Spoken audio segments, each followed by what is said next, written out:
This is your resume? This is a joke, right? That's not my resume. There's been a mistake. Yeah. The mistake was you walking in here. If you just let me... Let you what? Now get your black ass out before I drag you out.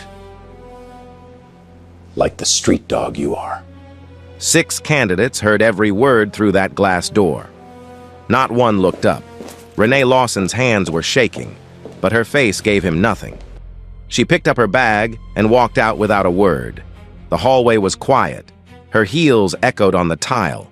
Behind her, Todd Hargrove was still laughing. That laugh! It was the last one he'd ever have in that building. 3 hours earlier, the morning looked nothing like what was coming. Renee Lawson sat in a corner booth at a coffee shop on Broad Street, 6 blocks from Greystone's headquarters. Her laptop was open. A half-finished latte left a ring on the table. The place smelled like roasted beans and warm bread. On screen, Naomi Prescott, her executive assistant, was running through the afternoon schedule. Board meetings locked in at 2. Derek Stanton will open, introduce you, hand over the gavel. Carl Weber's team prepped the compliance docs. Patricia Alderman signed off her resignation letter yesterday. It's clean. Renee nodded. And the staff? Who knows? Nobody below C-suite. The embargo holds until after the meeting. Once you're introduced to the board, Derek sends the company-wide email at 3. Good. Keep it that way. Renee closed the laptop and picked up her coffee. She was wearing a plain navy blazer, a white blouse, no jewelry, simple flats, no designer bag. She looked like any professional woman on her way to a Tuesday meeting, which was the point. The charcoal suit, the watch, the earrings, all of it was in the car. She'd change before 2, but first she wanted to see the building. Not the version they'd show a new chairwoman, not the polished tour with rehearsed smiles. She wanted to walk in the way any stranger would, through the front door with nothing but her face and her clothes to speak for her. Her phone buzzed. A text from Darnell. Go get him today. Proud of you. She smiled, typed back a heart emoji, dropped the phone in her bag. This was the biggest acquisition of her career. $430 million. 18 months of due diligence, legal negotiations, and late nights. Lawson Capital Partners, the firm she'd built from a 2-person office in D.C., now controlled Greystone Enterprises, a defense logistics contractor with 2,200 employees, government contracts across 4 states. And today, Renee Lawson would sit at the head of its board. She finished her coffee, left a 10 on the table, and drove 6 blocks west. Greystone's headquarters sat on a corporate campus just outside Richmond. 3 stories of tinted glass and limestone. American flag out front, snapping in the late morning wind. A manicured lawn so green it looked artificial. Renee parked in the visitor lot. She didn't know where the executive garage was. She'd never set foot in the building. The entire acquisition had been handled through lawyers, Zoom calls, and wire transfers. This was her first time seeing the place in person. She walked through the front entrance. The lobby was wide and bright, marble floors so polished you could see your reflection. A row of framed awards lined the far wall. Top Workplace 2021, Diversity Champion 2022, Employer of the Year. On the opposite wall, a banner read, Greystone Enterprises, where everyone belongs. Renee looked around. The reception desk, the glass-walled conference room, the rows of cubicles visible through an open doorway. Every face she saw was white, every single one. The banner suddenly looked like a costume. She walked up to the reception desk. A young woman, blonde, mid-20s, looked up from her screen. Her eyes moved fast. Blazer, no badge, no briefcase, dark skin. Hi there. Are you here for an interview? HR is on the 2nd floor. Renee paused. Actually, But the receptionist had already picked up her phone. Hi, Kathy. There's a walk-in down here for Mr. Hargrove. Okay, great. She hung up and smiled. Second floor, room 204. Elevators are on your left. Renee stood there for a moment. She could correct this. One sentence would do it. I'm Renee Lawson. I own this company. But she didn't. Not because she had a plan, not because she wanted to test anyone, but because in 2 seconds flat, that receptionist had looked at her and decided who she was. No questions, no hesitation, just a glance and a verdict. Renee wanted to see how far that verdict would go. She turned left and stepped into the elevator. The elevator doors opened to a hallway that smelled like carpet cleaner and recycled air. A sign on the wall read, Human Resources, Room 204. An arrow pointed left. Renee followed it. The HR waiting area was small. 4 plastic chairs lined up against a beige wall. A water cooler hummed in the corner. A framed poster of a handshake hung above it. 2 hands, one black, one white, with the words, Stronger Together. 2 other candidates were already sitting there, both white, both younger, late 20s, maybe early 30s. One was reviewing notes on her phone. The other was adjusting his tie. A junior HR staffer, a woman in her 40s with a clipboard, came out of a side door. She smiled at the man in the tie. Brandon, Mr. Hargrove's ready for you. Brandon stood up, buttoned his jacket, and walked in. The whole thing took less than 3 seconds. No waiting, no hesitation. Renee checked the time. 10:32 a.m. She'd arrived at 10:28. 8 minutes later, Brandon walked out. He was smiling. The clipboard woman appeared again. Megan, you're up. The woman with the phone stood and followed her in. Same routine. Quick, smooth, professional. Renee waited and waited. 10 minutes, 15, 20. The water cooler gurgled. The hallway was empty now. The clipboard woman walked past Renee twice without making eye contact. The third time, Renee spoke up. Excuse me, I was told to come up here to see Mr. Hargrove. The woman stopped, looked at her clipboard, looked at Renee, frowned slightly, like she was trying to place a name on a list that didn't have one. He's running behind. Just have a seat. She disappeared behind the side door again. 25 minutes now. Brandon and Megan had each been seen within 4 minutes of their scheduled time. Both had been greeted by name. Both had been offered water on the way in. Renee had watched through the side door's narrow window. Nobody offered Renee water. Nobody greeted her by name. Nobody asked if she needed anything. At 10:56, Todd Hargrove's office door opened.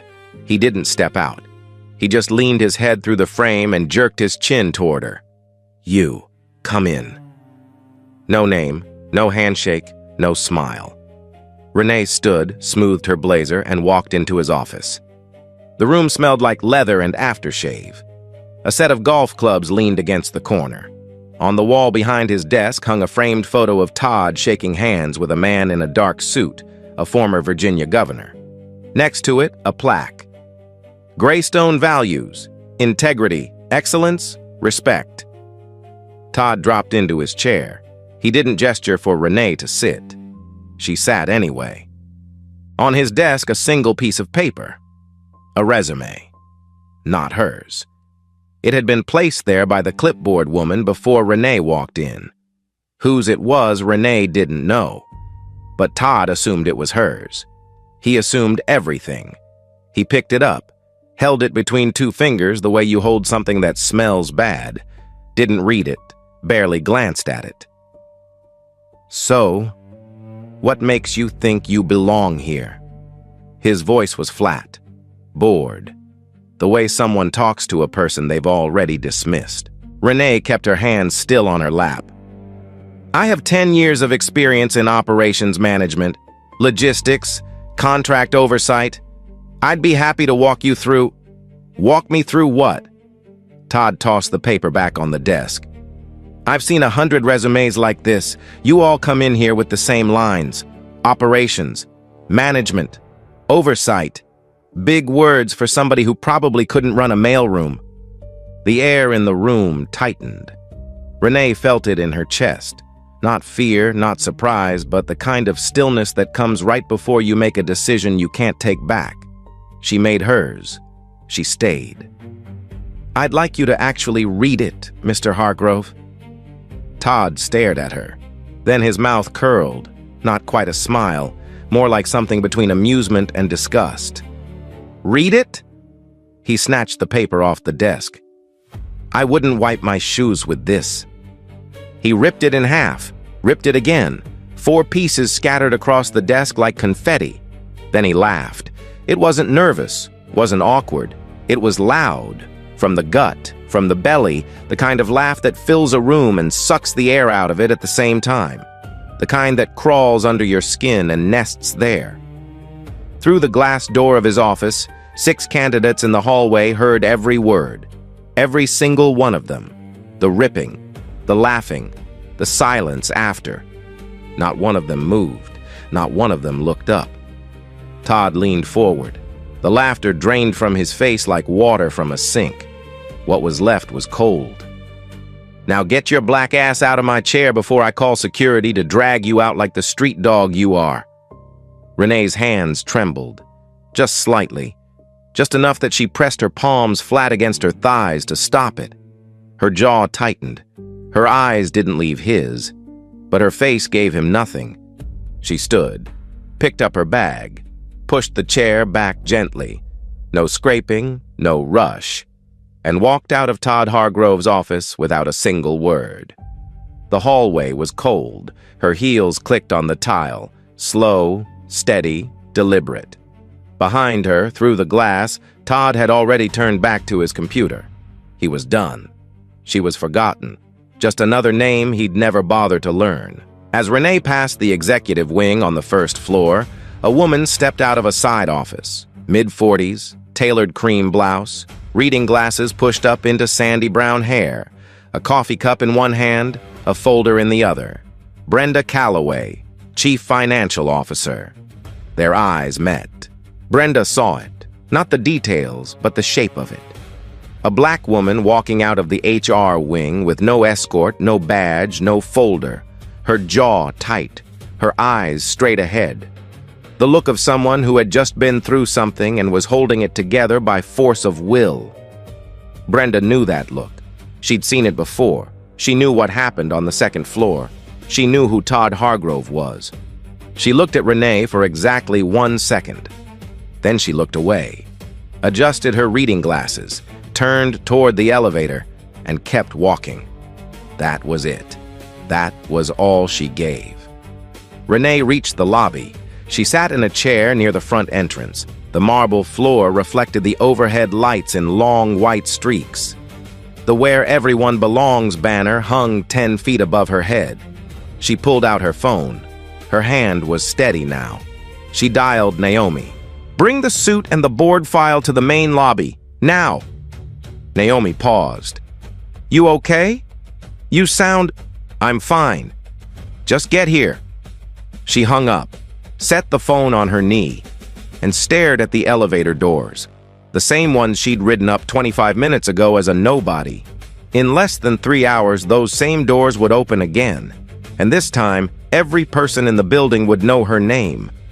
Renee sat in that lobby chair for 11 minutes before Todd Hargrove showed up again.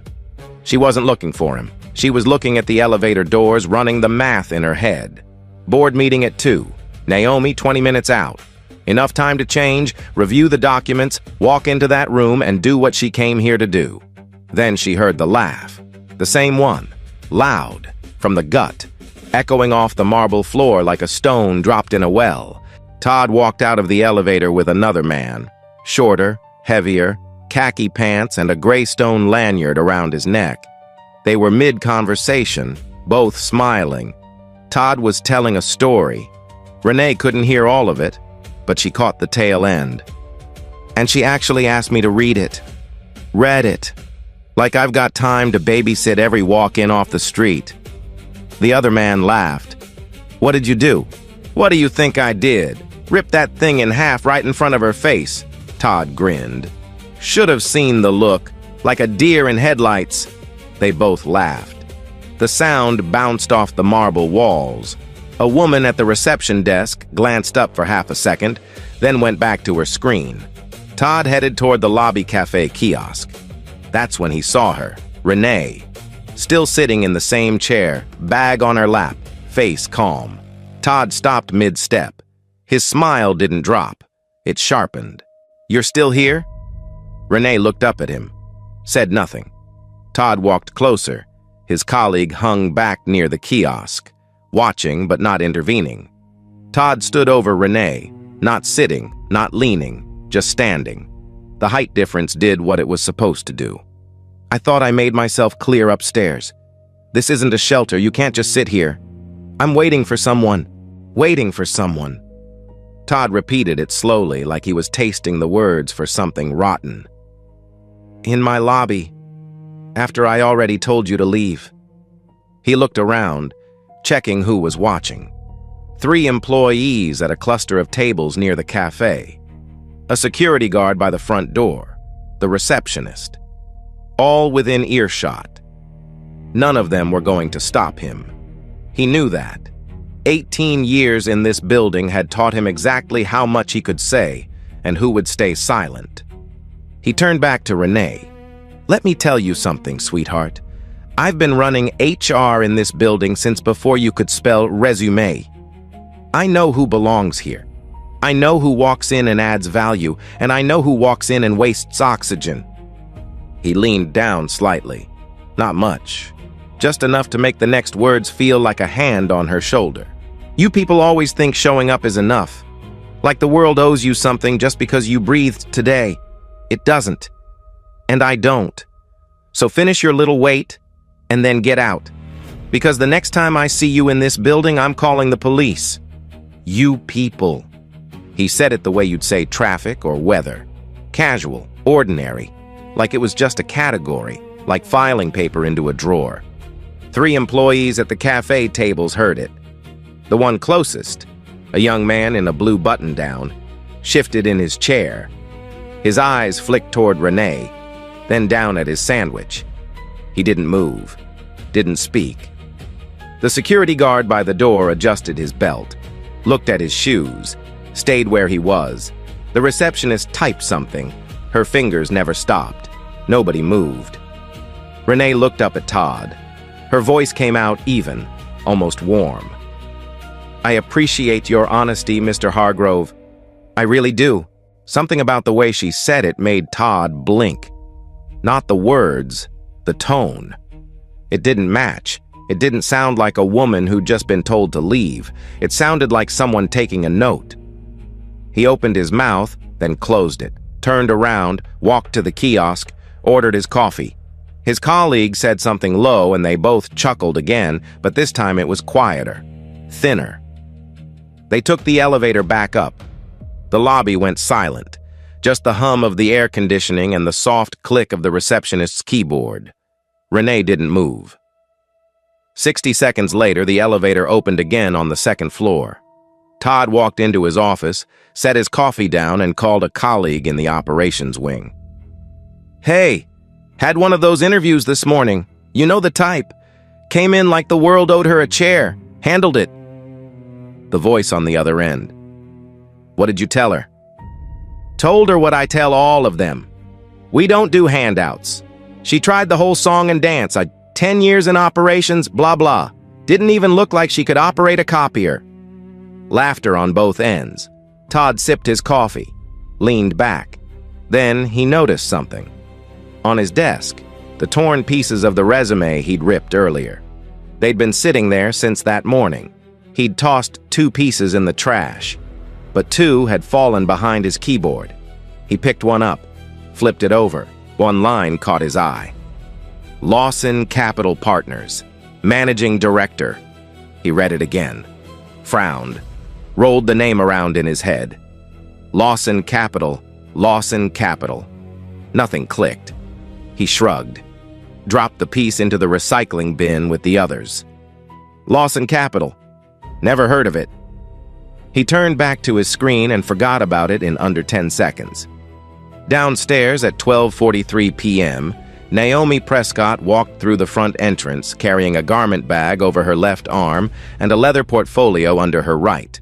She spotted Renee immediately, crossed the lobby, sat down next to her.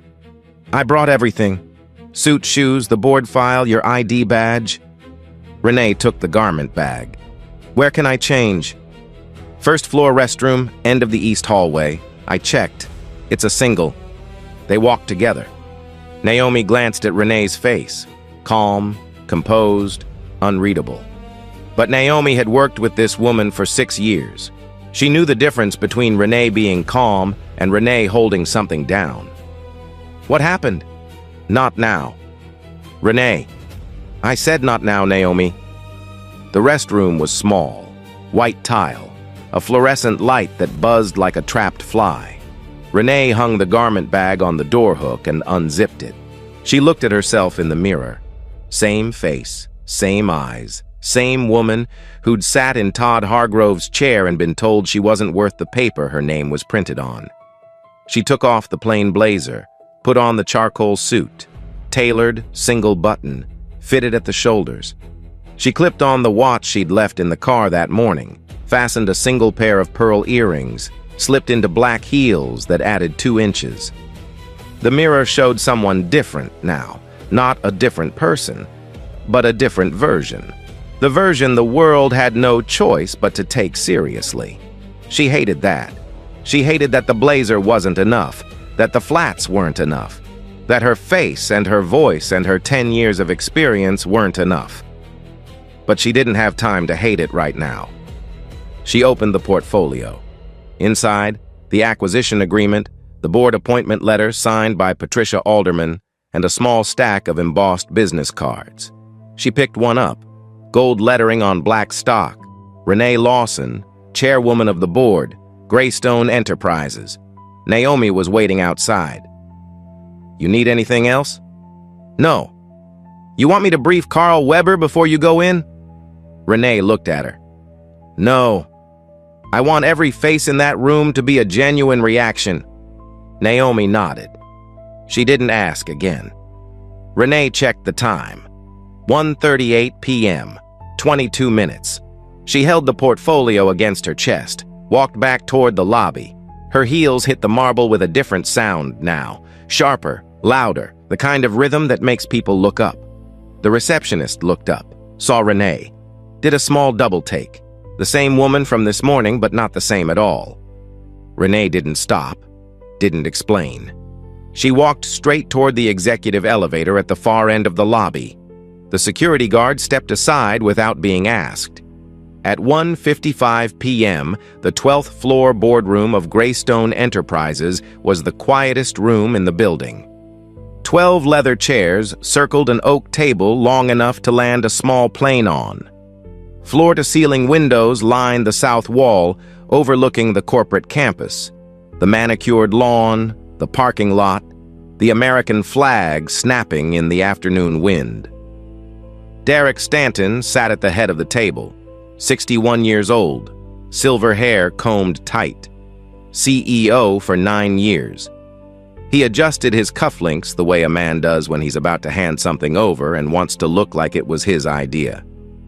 To his left, Brenda Calloway, coffee cup in front of her, folder closed, eyes on the table. To his right, Carl Weber, head of legal, reading glasses on, pen in hand. The only person in the room who looked like he was actually working. Around the rest of the table, 4 board members, 2 department heads, and the company's outside counsel. A gray-haired woman named Diane Faulkner who billed $600 an hour and never smiled. And at the far end, 2 chairs from the door, Todd Hargrove. He was there for compliance. HR directors attended board transitions to sign off on leadership change documentation. Standard procedure. He'd done it twice before. He sat with his legs crossed, a leather folder unopened in front of him, and the look of a man who believed this meeting had nothing to do with him. Derek cleared his throat. "Thank you all for being here.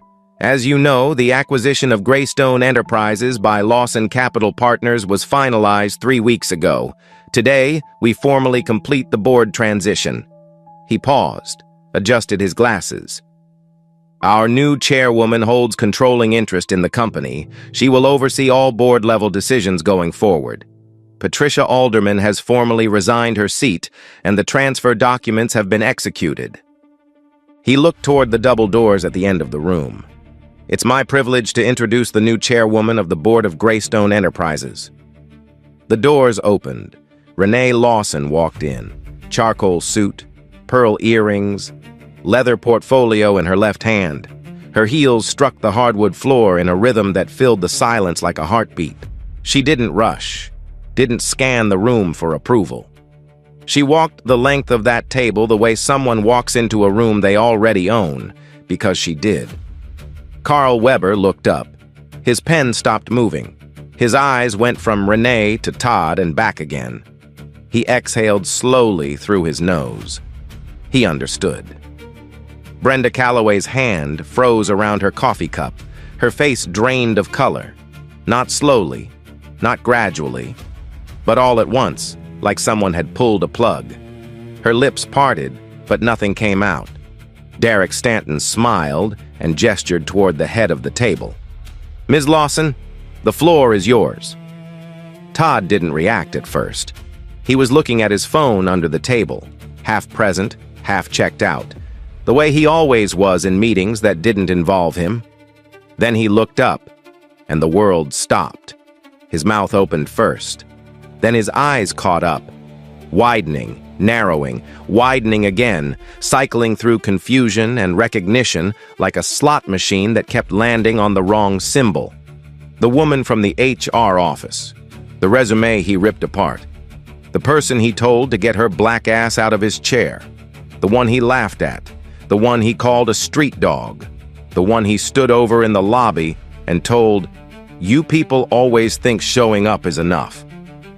She was pulling out the chair at the head of the table. She was sitting down. She was opening her portfolio. Todd's face went white. Not pale, white. The color of paper. The color of the resume he'd torn to pieces 4 hours ago. Renee placed the portfolio flat on the table. She looked around the room, every face one by one. She stopped on Todd last. "Thank you, Derek." Her voice was steady, unhurried. The same voice Todd had heard that morning, the one he'd talked over, interrupted, and dismissed. "Before we begin the formal agenda, I'd like to share something that happened in this building earlier today." She reached into the portfolio and pulled out 4 torn pieces of paper. She placed them on the table, carefully, deliberately, the way someone lays down evidence. Every eye in the room locked onto those pieces. "This morning, I arrived at this building for the first time. I walked in through the front entrance. The receptionist looked at me and assumed I was here for a job interview. She sent me to the 2nd floor. To HR. She paused. Let the silence do its work. Mr. Hargrove was kind enough to meet with me." Todd's chair creaked. His hand gripped the armrest. "He didn't ask my name. He didn't read the resume on his desk, which I should note, wasn't even mine. He looked at me, decided what I was, and tore that paper apart in front of my face." She touched one of the torn pieces with her fingertip. "Then he laughed. And then he told me, and I'm quoting, to get my black ass out of his chair before he dragged me out like a street dog." The room didn't breathe. After I left his office, he found me in the lobby and told me, again, in front of multiple employees, that you people always think showing up is enough. She looked directly at Todd, not with anger, not with triumph, with the exact same calm she'd had when he was tearing that paper apart. "Mr. Hargrove, is there anything about that account you'd like to correct?" Todd's mouth opened, closed, opened again. "Ms. Lawson, there's been a misunderstanding. I didn't know who you..." "That's the point, Mr. Hargrove." Renee's voice didn't rise. It didn't need to. "You didn't know who I was, and that's exactly how you treated me." The silence in that boardroom lasted 6 full seconds. It felt like 60. Nobody moved. Nobody whispered. The only sound was the faint hum of the air conditioning and the distant snap of the flag outside the window. Derek Stanton sat frozen. His hands were flat on the table, fingers slightly spread like a man bracing for turbulence. He looked at Renee, then at Todd, then back at Renee. His mouth opened, but nothing came out. 9 years as CEO, and he had absolutely nothing. Carl Weber set his pen down, removed his glasses, folded them carefully and placed them on his legal pad. He didn't need to hear another word. He already knew where this was going. Renee let the silence sit for one more second. Then she spoke. "Carl, I'm directing a full internal audit of every hiring decision made under Mr. Hargrove's authority over the past 5 years. I want your office to begin before the end of the week. Every resume reviewed, every rejection is documented, every complaint filed, and every complaint buried." Carl nodded once. "Understood, Chairwoman." Todd pushed back from the table. Not standing, just shifting, the way an animal shifts when it realizes the cage door just closed. "Ms. Lawson, I've given 18 years to this company. 18 years. I've built the HR department from the ground up. I've hired hundreds of—" "And in those 18 years," Renee said, "how many resumes did you tear up that we don't know about?" Todd's mouth stayed open. No sound came out. "How many people sat in your chair and heard what I heard this morning?" Still nothing. "How many of them walked out of this building and never came back?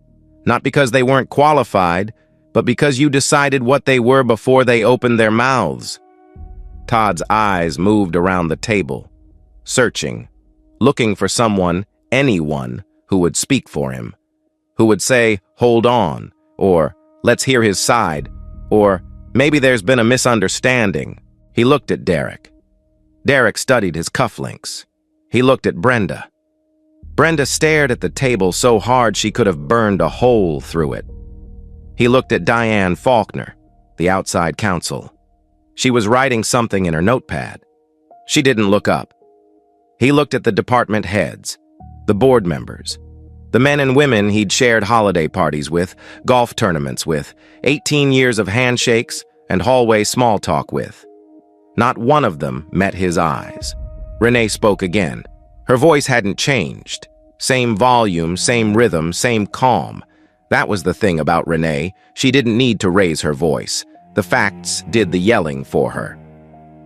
"Mr. Hargrove, you are suspended from your position effective immediately. You will not return to this building until the internal investigation is complete. Security will escort you to your office to collect your personal belongings. You have 15 minutes. Todd stood up. His chair rolled back and hit the wall behind him. His hands were shaking. Not the subtle tremor Renee had felt that morning, but a full, visible shake. The kind that starts in the fingers and works its way into the chest. "You can't." "I can. I just did." 2 security officers appeared at the boardroom door. They didn't enter. They just stood there, hands at their sides, faces neutral, waiting. Todd looked at them. Looked at Renee. Looked at the torn pieces of paper still sitting in the center of the table. He picked up his leather folder, buttoned his jacket with fingers that wouldn't cooperate, and walked out of the boardroom without another word. His footsteps faded down the hallway, uneven, off rhythm, the walk of a man whose legs had stopped trusting the floor. The door closed behind him. Renee turned to Brenda. "Miss Calloway." Brenda's head came up slowly. Her face had the look of someone who'd been underwater and just broke the surface, gasping, disoriented, hoping the next breath would make everything clearer. It wouldn't. "This morning, you walked through the main lobby while Mr. Hargrove was standing over me. You were 3 feet away. You saw what was happening. You heard what he said." Brenda's voice came out thin, cracked at the edges. I wasn't sure what I was seeing." "You're the chief financial officer of a company with 2,200 employees. I wasn't sure is not a standard I'm willing to accept from anyone in leadership." Renee paused. "You will be included in the internal review. Your conduct this morning will be documented." Brenda nodded. It was barely a movement. more like a flinch that went the wrong direction. Renee looked at the rest of the table. Every face was still. Every pair of eyes was on her. Some looked shocked. Some looked ashamed. A few looked relieved, like they'd been waiting for someone to say what they couldn't. I want to be clear about something. I didn't acquire this company to clean house. I didn't come here to fire people or settle scores. I came here because I believe in what Greystone can be. She tapped the torn resume pieces with her fingertip. But culture starts at the top. And what happened to me today doesn't happen once. It happens every time someone walks into a room and gets judged before they speak. It happens every time someone sees it and keeps walking. She looked at Brenda when she said that. Brenda looked away. That ends today. Not tomorrow. Not next quarter. Today. She closed her portfolio. Now, let's begin the formal transition. 6 weeks later, the results of the internal audit landed on Renee Lawson's desk like a bomb with a timer that had already gone off. Carl Weber delivered it personally. He walked into her office on the 12th floor, the same office that used to belong to Patricia Alderman, and set a 3-inch binder on the desk. Blue cover, no label, the kind of document that looks ordinary until you open it. It's worse than we thought, Carl said. He didn't sit down. Renee opened the binder. The first page was a summary, 3 paragraphs, single-spaced, with a row of numbers at the bottom that told a story no paragraph ever could. Under Todd Hargrove's 18-year tenure as HR director, black applicants were rejected at 4 times the rate of white applicants with comparable qualifications. 4 times. Not a rounding error. Not a gray area. A pattern so consistent, it could have been drawn with a ruler. The second section was worse. 3 former employees, all black, all hired during brief periods when Todd was on leave and his deputy handled recruiting, had filed internal discrimination complaints after Todd returned and reassigned their roles. All 3 complaints were routed to Todd's office. All 3 were marked, resolved, no action required. The same 4 words copied and pasted like a rubber stamp. 2 of those employees were laid off within 6 months of filing. The 3rd resigned after her job description was quietly rewritten to eliminate every responsibility she'd been hired for.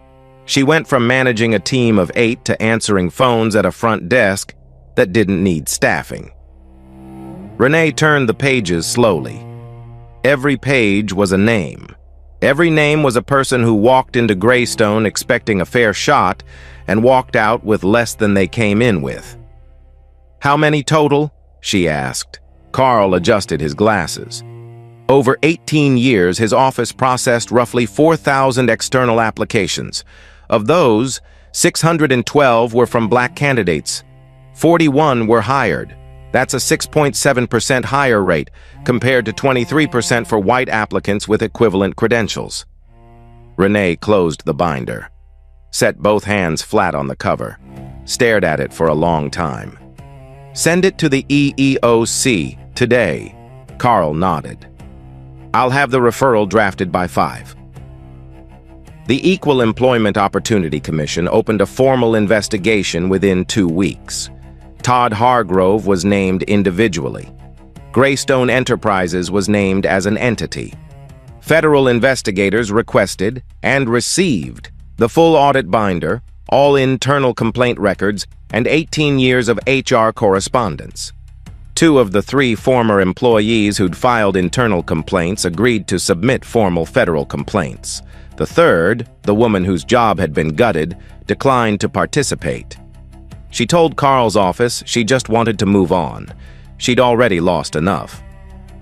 Todd hired a private attorney, a man named Gregory Fulton, mid-50s, pinstripe suit, the kind of lawyer who bills by the quarter hour and calls everyone "my client." Fulton's defense strategy was simple: personality conflict, not discrimination. Todd Hargrove was tough on everyone, the argument went. He was blunt, he was direct, he didn't sugarcoat. That wasn't racism, that was management style. The data demolished it. The EEOC investigators didn't care about tone. They cared about numbers, and the numbers told a story that no amount of pinstripe could dress up. 4-to-1 rejection ratio, 3 buried complaints, 2 retaliatory terminations, a pattern spanning nearly 2 decades, documented in the company's own files, signed off by Todd's own hand. The investigation lasted 4 months. The result? A civil consent decree. Todd Hargrove was barred from holding any HR, supervisory, or management role, public or private, for 10 years. He was ordered to pay $85,000 in restitution, split between the 2 former employees who filed federal complaints. His professional certification, the SHR-MSCP, the gold standard in human resources, was formally revoked by the Society for Human Resource Management following a separate ethics review. He didn't go to prison. This wasn't a criminal case. But for a man who had built his entire identity around the title on his door and the power it gave him, the consent decree was its own kind of sentence. Brenda Calloway's outcome arrived quieter, but it arrived. She was not fired. Renee made that decision deliberately. Firing Brenda would have been easy, clean, and satisfying for about 15 minutes. But Renee didn't want satisfaction. She wanted change, and change meant Brenda had to stay and face what she'd allowed. Brenda was formally censured by the board, demoted from chief financial officer to senior finance advisor. Same floor, same building, but no direct reports, no team, no authority. She was required to complete 200 hours of anti-discrimination and bystander intervention training. Her personnel file was updated with a detailed account of the June incident and her documented failure to act. 2 weeks after the demotion, Brenda released a written statement. 1 paragraph, carefully worded, reviewed by Diane Faulkner before publication. I failed to act when action was required. I witnessed conduct that was harmful and discriminatory, and I chose silence. That choice was wrong. I accept the consequences and commit to doing the work necessary to ensure I never make that choice again. It was lawyered. It was safe. But the admission was on record.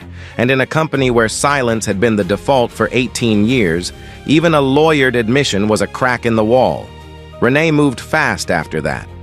She established a new Office of Culture and Accountability, reporting directly to the board, not to HR. An outside firm was brought in to rebuild the hiring process from scratch.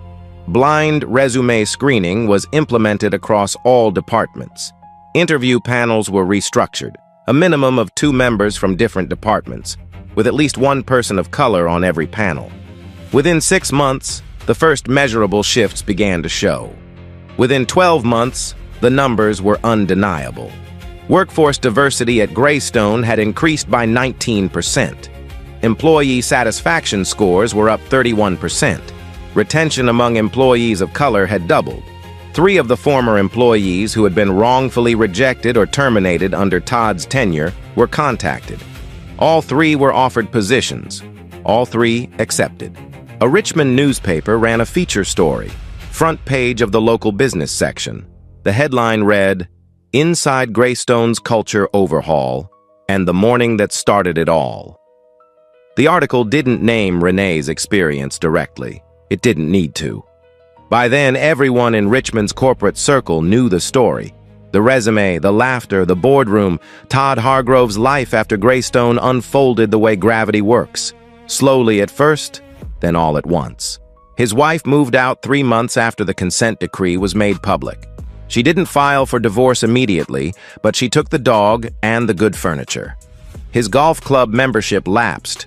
Not canceled, just unpaid, which in that world meant the same thing. He applied to 2 consulting firms. Both rejected him after background checks surfaced the EEOC findings. He applied to a third, a smaller outfit in Norfolk that specialized in manufacturing compliance. They didn't even call him back. Todd Hargrove wasn't a man who lost his job. He was a man who lost the only thing that made him feel like he mattered. For 18 years, his power had come from a chair, a title, and the ability to decide who was worth something and who wasn't.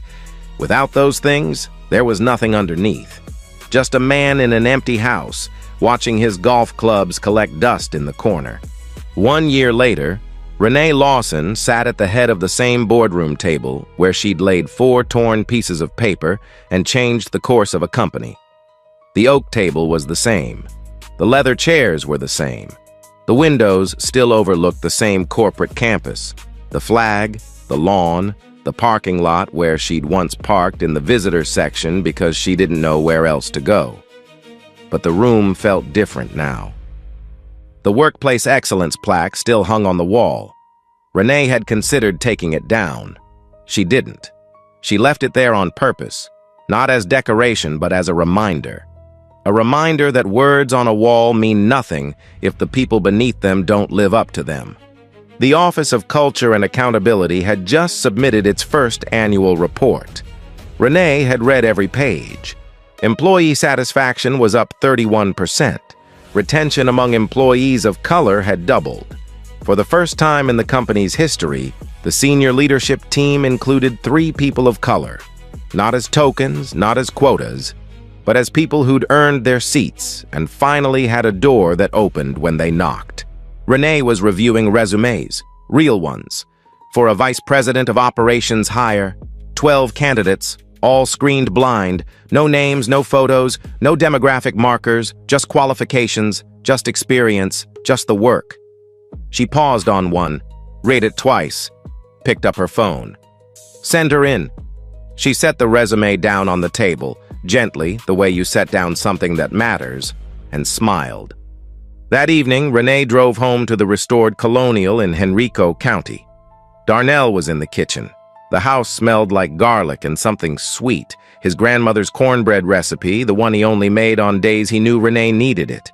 She kissed him on the cheek, set her bag on the counter, walked down the hall to her home office.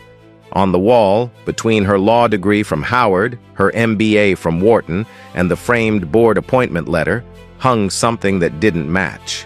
4 torn pieces of paper, taped together carefully, mounted behind glass in a simple black frame. The resume was creased and yellowed at the edges now. The tape lines were visible. 4 seams where the pieces met, like scars that had healed but never disappeared. Beneath the frame, a small brass plate, 5 words engraved in clean block letters. They told me I wasn't a fit. Darnell appeared in the doorway, leaned against the frame, looked at the wall. "You're really keeping that thing." It wasn't a question. He'd asked it before. He already knew the answer. Renee looked at the frame, at the tape lines, at the torn edges where Todd Hargrove's hands had ripped her future in half, and laughed about it. "Every time I forget why I do this," she said, "I look at that piece of paper." Darnell nodded, didn't say anything else. He didn't need to. Renee sat down at her desk. The house was quiet. The evening light came through the window in long gold bars, falling across the frame and making the brass plate glow. She looked at it for a long time. Then she opened her laptop and went back to work. Here's what stays with me about this story. The most dangerous person in that building wasn't Todd Hargrove. Todd was loud. Todd was obvious. Todd tore up a resume and laughed about it in front of 6 people. You could see Todd coming from a mile away. The most dangerous person was Brenda Calloway. Brenda saw. Brenda heard. Brenda was 3 feet away when a man stood over a woman in a lobby and said, "You people." And Brenda adjusted her reading glasses, turned around, and stepped into an elevator. That's how discrimination survives. Not because of the people who commit it, but because of the people who watch it happen and decide it's not their problem. Not because of the Todds, but because of the Brendas. Every building has a Todd, but every building has 100 Brendas, and that's the math that keeps the system running. So let me ask you something. When was the last time you saw something wrong? At work, on the street, in a room full of people, and stayed quiet? And what would it take for you to speak up next time? I'm not asking to judge you. I'm asking because I've been Brenda too. We all have. And the only way that changes is if we stop pretending it doesn't happen. If this story hit you, drop a comment. Tell me, Have you ever been the person in that chair? Have you ever been the one who walked past? Either way, I want to hear it. Like, subscribe, hit that bell, and I'll see you in the next one.